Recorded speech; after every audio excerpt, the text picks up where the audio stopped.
एक रईस गांव में एक गरीब बुढ़िया रहती थी। वह रोज अपनी बकरियों को लेकर एक जंगल में चराने जाती थी। वह बहुत ही धार्मिक प्रकृति की औरत थी। वह अपने हर कार्य को भगवान का आज्ञा समझकर करती थी। वह खाना पीना भले ही भूल जाए, लेकिन वह भगवान की भक्ति करना कभी नहीं भूलती थी। हे वन देवता, मुझे तुमसे घर, गाड़ी, बंगला इनमें से कुछ नहीं चाहिए, बस तेरा आशीर्वाद चाहिए। पता नहीं क्यों अजान में मेरे राम सुनाई देते हैं, मंदिर में अल्लाह के पैगाम सुनाई देते हैं। शायद मैं ही गलत हूँ। हर जीव जंत में मुझे भगवान दिखाई देते हैं। मैं काबिल नहीं, तेरा शुक्राना कैसे अदा करूं मेरे मालिक। न मिट्टी मेरी न रूह मेरी, बोल क्या अर्पण करूं।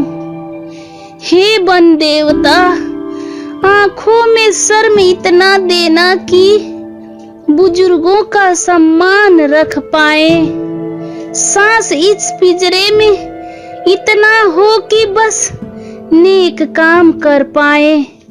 बाकी उम्र ले लेना कि औरों पर बोझ ना बन जाए। बूढ़ी दिन भर कोई ना कोई काम करती ही रहती थी।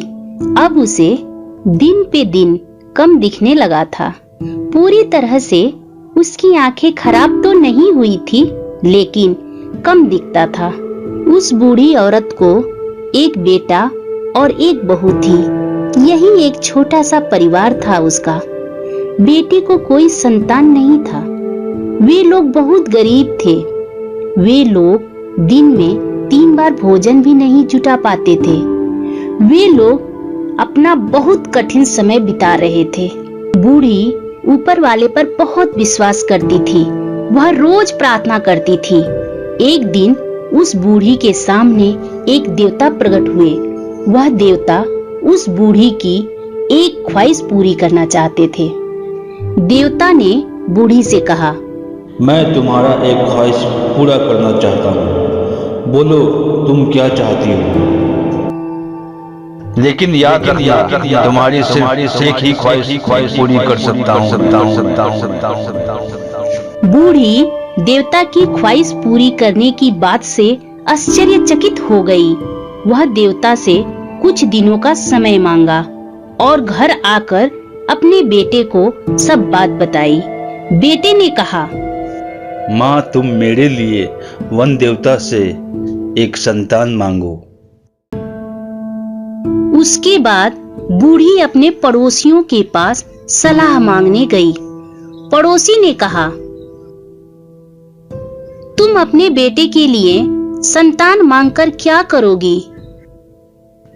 ऐसे भी तुम लोगों को भरपेट खाने के लिए खाना तक नहीं है, उसे क्या खिलाओगे?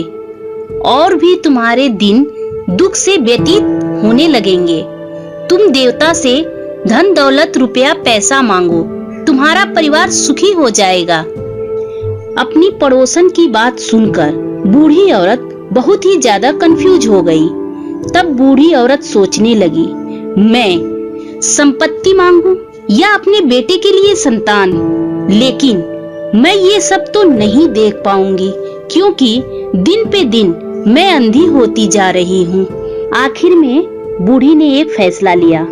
जब देवता उसके सामने आए और उसकी ख्वाहिश पूछा तो बूढ़ी ने बोली, मैं दूर से देखना चाहती हूँ कि मेरा पोता एक राजमहल के बिस्तर पर एक सोने के चम्मच से सोने के कटोरे में खीर खा रहा है। आप सचमुच दे सकते हैं तो यही दे दीजिए। कुछ दिन के बाद बूढ़ी के घर के बगल में एक जड़ी बूटी का पेड़ उगाया। उस जड़ी बूटी से उस बूढ़ी की आंखें ठीक हो गई।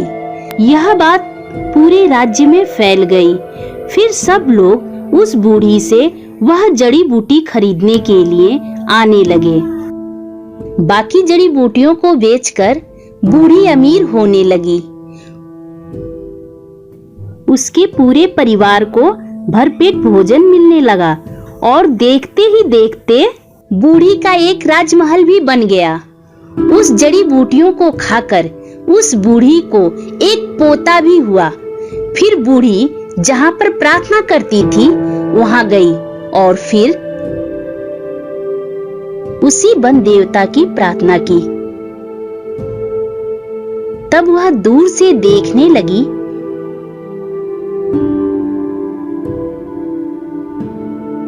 उसके पोते सोने के बिस्तर पर सोने के कटोरे में सोने के चम्मच से खीर खा रहा था। उस बूढ़ी ने देवता से बड़ी सरल शब्दों में सब कुछ मांग लिया था। इस कहानी की सीख, कोई भी फैसला लेने में जल्दीबाजी मत करो। पहले मन शांत करो, फिर विचार करो, फिर निर्णय लो।